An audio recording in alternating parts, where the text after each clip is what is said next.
Chapter 1. Mira. Gralbost says there are two types of people, the takers and the took. I know he's not really that cynical, but I also see a level of practicality to that approach. The truth is, life's not that simple, and there are more colors to the universe than black and white. The more I saw of Pokorovo, the more colors I saw in that spectrum. Not in the Ergobon themselves. Physically, they were all pretty much the same shade.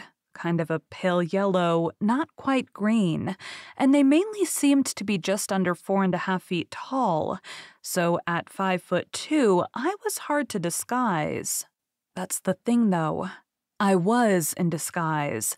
A couple of assassination attempts convinced me it might be wise to make people think the last one succeeded. So instead of being 17-year-old Mira, I was Raven, a man and a trader of goods, a merchant, partner to Gralbost and Ergobon of Pokorovo, a city founded by exiles and criminals. Ergobon was the real name for what humans called goblins. It seemed like humans made up a lot of names for races that already had names for themselves. Goblins. Ergobon had a bad reputation. Look, Gralbost was saying to me, we both know there's more to you being in Pokorovo than a little trading. All I'm saying is that the more you tell me, the more I can help you. We were seated at a table in his home, and he had his familiar pipe in his hand. My team and I had only arrived at Pokorovo a few days earlier. I'd given him the story of our trip from Su Laureano, but otherwise, Gralbost and I hadn't discussed anything beyond trade. Help me? I cocked an eyebrow at him in amusement. All out of the goodness of your greedy little heart? His eyebrow shot up. You wound me, Raven. He put extra emphasis on my assumed name to remind me he was already keeping secrets for me. Sure, there's profit in stability, but we're in this world for more than profit. You know me better than that, I would think. I nodded as I thought about what he'd said. He wasn't lying. I knew how he felt about slavers and that he'd taken an occasional loss by acquiring and discreetly freeing a slave or two. But what if it came to deciding between his people and other races?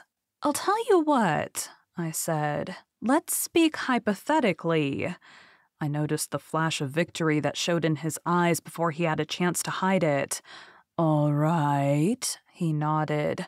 Hypothetically. Let's say that until recently, no one knew that this city existed. As far as anyone knew, there were just random bands of Ergobon running around causing problems, attacking and enslaving travelers, occasionally eating them. His face flushed a bit at that last part, but he couldn't deny it.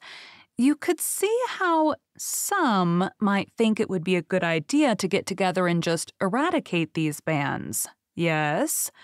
Eradicate? He gaped at me. You can't be serious. But, I went on, when it was discovered there was an actual city and how big that city was, those same people might have decided they needed to figure out a different approach.